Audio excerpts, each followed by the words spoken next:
సమాధానంగా ఆర్&ఆర్ ప్యాకేజీ గతంలో సరిగా అందకపోయినా తమ ప్రభుత్వం మాత్రం న్యాయం చేసిందని, చేగుంటిపల్లి గ్రామం కూడా నిన్నే ఖాళీ చేయించామని మంత్రి దేవినేని వివరించారు. మధ్యదళారులు కూడా ఆ సొమ్మును తిని డ్యామ్ సైట్లో ఉన్న 7 గ్రామాలు కూడా దశాబ్ద కాలం ఖాళీ చేయించలేదు అధ్యక్ష. ముఖ్యమంత్రి గారు ప్రభుత్వం అధికారంలో రాగానే క్యాబినెట్కి తీసుకెళ్ళి సుమారు 119 కోట్ల అధ్యక్ష, వెస్ట్ గోదావరి జిల్లాలో 65 కోట్లు, ఈస్ట్ గోదావరి జిల్లాలో 54 కోట్లు.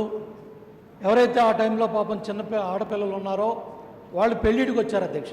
మళ్ళీ వాళ్ళందరూ కూడా మానవతా దృక్పథంతో 5 లక్షల రూపాయలు మరి ఆడ కుటుంబానికి ఏదైతే ప్యాకేజ్ తోడు దగ్గర 7 నుంచి 9 లక్షలు కూడా వెళ్ళే విధంగా ఆ కుటుంబాలకు సాయం చేసి డ్యామ్ సైట్లో కూడా నిన్న కూడా చేగొండపల్లి గ్రామం క్లియర్ చేసి మా అధికారుల అధ్యక్ష అయితే